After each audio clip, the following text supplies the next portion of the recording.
முக்கியமாக வந்து யாருக்கெல்லாம் கேல் பிளாடர் சம்மந்தமான பிரச்சனைகள் இருக்குது, கேல் பிளாடர் ரிமூவ் பண்ணவங்க, இல்லை கேல் பிளாடரில் வந்து ஸ்டோன் இருக்குது, பாலிப் இருக்குது, அந்த மாதிரி பிரச்சனை இருக்கிறவங்க, இல்லை ஹார்மோன் சம்மந்தமான பிரச்சனைகள், தைராய்டு மாதிரியான பிரச்சனை இருக்கிறவங்க, பிசிஓடி மாதிரியான பிரச்சனை இருக்கிறவங்களுக்கு இந்த ஹிஸ்டமினோட அளவு இன்னும் அதிகமாக வந்து அவங்களுக்கு இருக்கும். ஸோ அதனால தான் அவங்களுக்கு அந்த பாதிப்புகளும் வந்து ஒரு சில உணவுகள் சாப்பிடும்போது வந்து அதிகமாக வந்து வருது.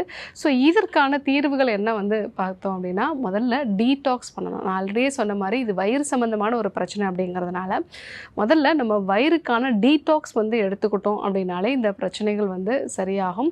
ஸோ அடுத்ததாக நம்ம பாடியில் இந்த ஹிஸ்டமின் அப்படிங்கிறது அதிகமாக வராமல் நம்ம வந்து பார்த்துக்கணும். ஸ்ட்ரெஸ் ரெஸ்பான்ஸ்னால மன அழுத்தம் அதிகமாக இருக்கும் பொழுது அந்த மாதிரி சமயங்களில் இது வந்து ஹிஸ்டமின் அதிகமாக வந்து செக்ரேட் ஆகும். அந்த விஷயங்களையும் அவாய்ட் பண்ணிக்கணும்.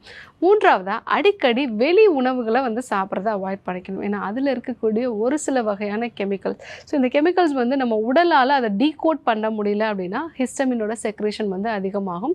ஸோ அந்த மாதிரி நிலைகளில் தொடர்ந்து நீங்கள் வந்து ப்ரிசர்வேட்டிவால் வந்து அதை வச்சு அந்த மாதிரியான உணவுப் பொருட்களை நிறைய நீங்கள் எடுத்துக்கிறீங்க, பேக்டு ஐட்டம்ஸ் நிறைய எடுத்துக்கிறீங்க அப்படின்னா உங்களுக்கு ஈஸியாக அந்த பிரச்சனைகள் வர்றதுக்கு வாய்ப்புகள் இருக்குது. ஸோ அதெல்லாம் நீங்கள் அவாய்ட் பண்ண வேண்டியது அவசியம். இன்னொன்று, இந்த ஹிஸ்டமினை வந்து நியூட்ரலைஸ் பண்ணுறதுக்கு கொர்சிட்டின் அப்படிங்கிற ஒரு வேதிப்பொருள் வந்து ரொம்பவே நல்லது. ஸோ அது எதுலலாம் இருக்குது அப்படின்னு பார்த்தீங்க அப்படின்னா சின்ன வெங்காயத்தில் அதிகமாக இருக்குது. இந்த சின்ன வெங்காயத்தை நீங்கள் வதக்கி, அதாவது அதிகமான அளவுக்கு வதக்காமல் ஓரளவுக்கு வந்து அதை நெய் சேர்த்து வதக்கி வந்து டெய்லி நம்ம எடுத்துக்கும் பொழுது ஒரு 2 மாதம் வந்து இந்த மாதிரி நீங்கள் எடுத்துக்கிட்டீங்க அப்படின்னாலே உங்களுடைய அலர்ஜி வந்து குறையும். ரெகுலராக நீங்கள் வந்து அலர்ஜிக்காக எடுத்துக்கொள்ளக்கூடிய மாத்திரைகளையும் வந்து குறைச்சிக்கலாம்.